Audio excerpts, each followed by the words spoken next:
Hi guys! So, I'm here. So, nagbabalik ako. Ang dami-dami na talaga akong gustong ikwento sa inyo guys. Hay! Hindi ko alam kung saan ako magsisimula dahil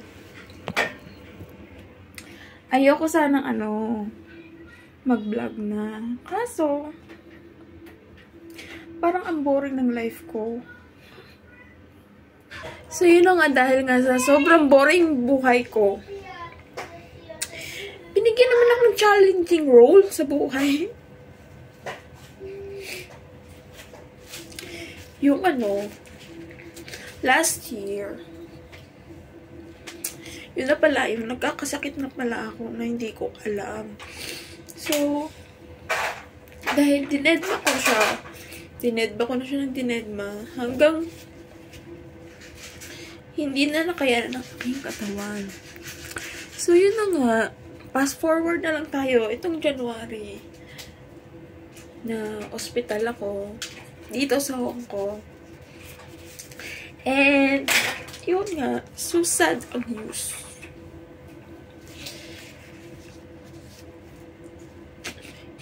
Dahil sa sobrang boring ng buhay ko, binigyan ako ng sobrang challenging role talaga sa buhay.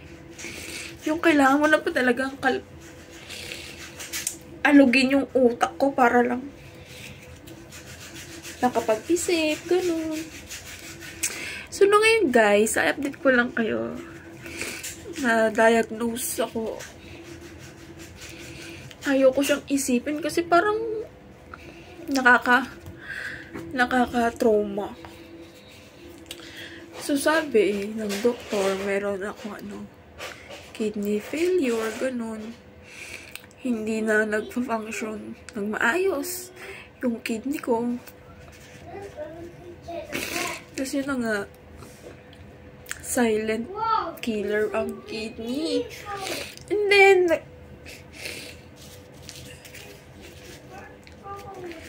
ang nakakainis, hindi ka pa nila didiretsahin kung ano yung result mo.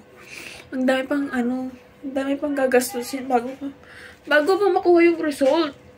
So, ngayon, nag-check up ulit ako. Yun na nga, I think stage 4, going to stage 5. Pero stage 4 pa lang yung alam ko. Kasi, ang hirap nilang mag-explain dito. So, hindi mo mag-gets yung anong gustong sabihin. So, sabi, treatment, dialysis. So, ako nagulat. So, sabi ko, ayoko mag-dialysis. Sabi ko ganyan. Meron pa naman sigurong better option, diba? Sabi nila, no cure. Para naman wala na akong buhay. And then, sabi ko, no. Hindi talaga ako undergo ng dialysis. Give me time, ganun, sabi ko. Or else, uwi na lang ako ng Pilipinas, ganun.